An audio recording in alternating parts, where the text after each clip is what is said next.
Well, down there, just a few inches, found it on the clod there. It's either a spur buckle. I found several of these. Actually, I found a part of one earlier on, just trying to find it, but I can't find it. It's in my bag somewhere, but I never filmed it.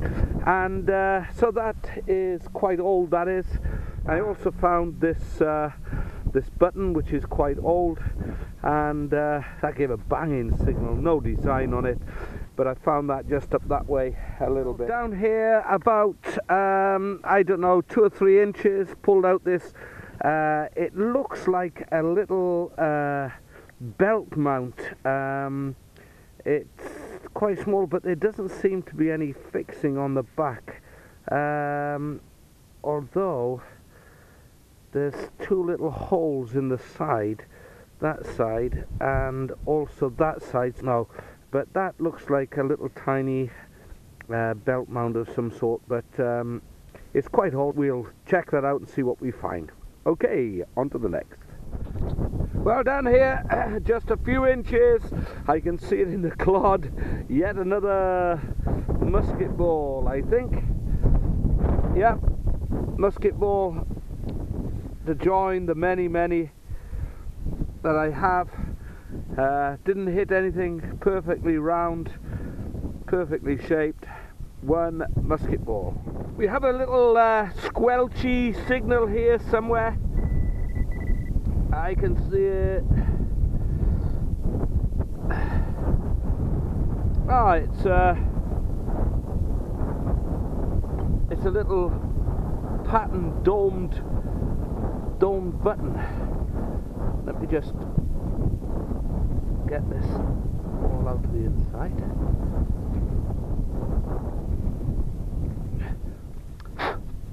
Yeah, that's just one little nicely patterned dome button. I don't know, maybe 17th, 18th century, but that's what that is. It's a little dome button, and I think they pressed into, I found lots of backs of buttons, and I think that would be one that would be pressed into one of those settings. And nice little design. I'm not sure whether that's gilding or no, it might be, but anyway, one nice little patterned button. Well, we have a signal down here,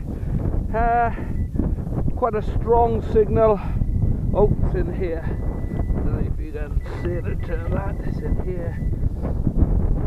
Oh, what do we got here? Looks like part of, or maybe, oh, it's a part of a crotal bell, or a bell anyway. Oh yes. Well, one bell. I don't think it's got any design on it.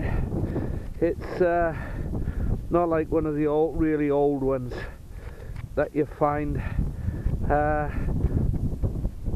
yeah, nice bit of crotal bell, or bell. I suspect it was a complete bell, not enclosed. It would have had a clanger in it. I'll have to try and work out how old that is. There's no design on it, and maybe it is older than I think it is.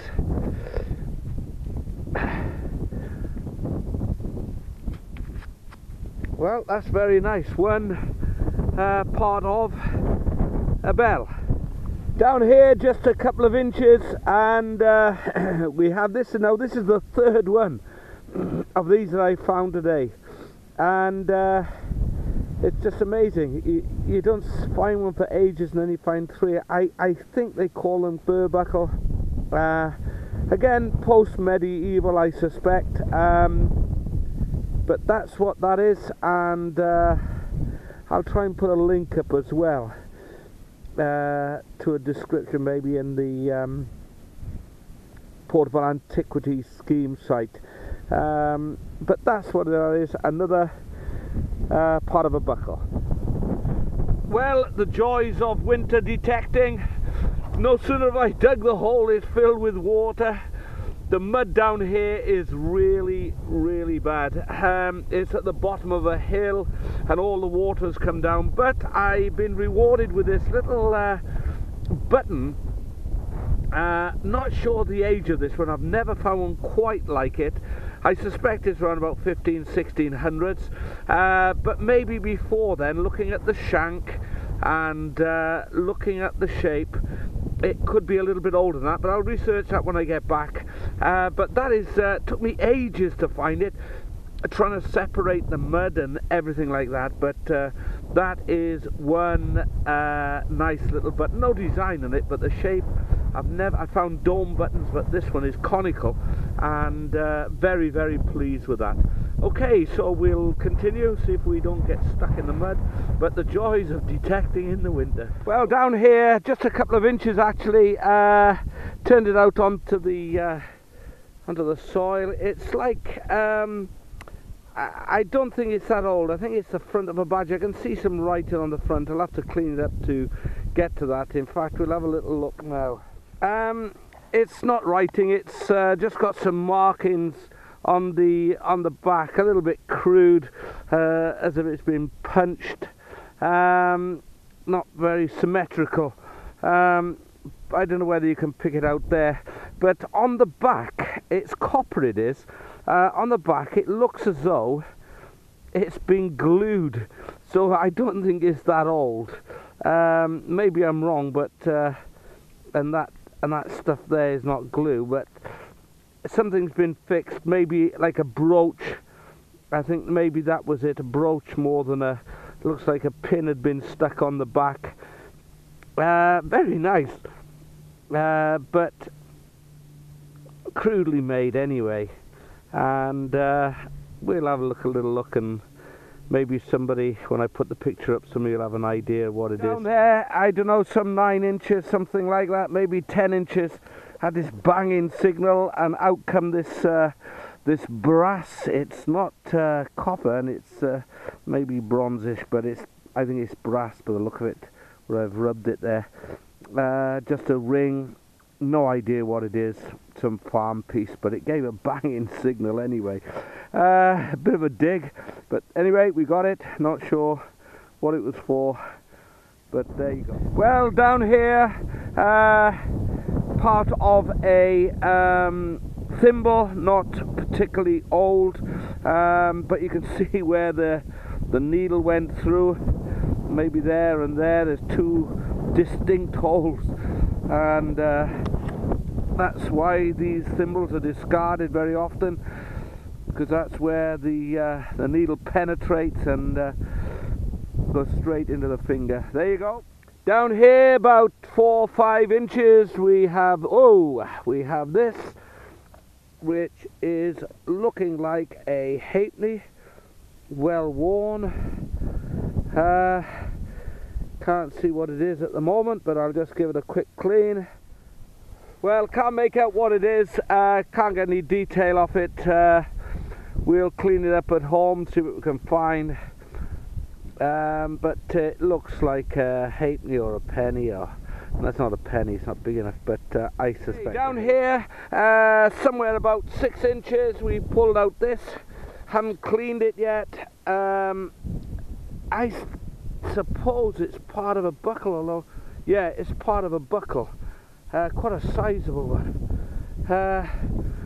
Quite an ornate, ornate shoe buckle, I suspect. I'm just going to clean it up. Well, quite an ornate square buckle. There would have been the center pin there, and there's some nice design on that, like leaves and quite nice marking. You see some of the gilding still on there. I think that would have been gold gilded buckle, shoe buckle. Maybe a knee buckle, but I suspect a shoe buckle. That would have been the center. It would have come round there, and then I'd love to find the other half, but I seriously doubt we will. But that's a beautiful buckle piece there. Moving on. Well, not sure what we've got here. Down about 6 inches, still in the clod. We'll just pull it out and we'll see. Oh, it's a button. It's got a design on it. It's a tiny little button. No, not that old, but hey, it's a button. Well, it took me an age to find this one, but it was only a couple of inches down. But I have a cut half. Hallelujah, hallelujah, hallelujah, hallelujah, hallelujah. And I haven't even cleaned it yet. I can't even see what it is. Oh yes, baby. It looks like a penny or a halfpenny. Oh my word, it's tiny. I'm just gonna clean it up. Not a clue. It's a long cross, and I don't want to rub it too much. But it's a cut half. It looks as though it's been clipped a bit as well. So who knows? It could be a penny, heavily clipped, I think. But that is a cut half. Woohoo! Another hammy off this field. I've had most of my I can't even begin. It's nearer 60 now, more than 50, I don't know. Well over 50 anyway. I haven't counted them recently. But that is another hammered coin. And can I say, I've only ever found, this is the second one on this quarter of the field. I found a soldino up there, just on the brow there, several months ago. I found nothing. I found a couple of rose farthings down there and a John right down that corner, but nothing in this area here. So that is the first hammered for this area, which inspires me to go looking for more. It's mostly down the other end, down that quarter of the field and up that quarter of the field that I found most of my hammered coins. But that is amazing. Found my half sovereign under that tree there, and but that was 1885. So, but this is the only hammered coin I found in this quarter of the field is right here. Brilliant stuff. Okay, apart from the soldino up there. Okay.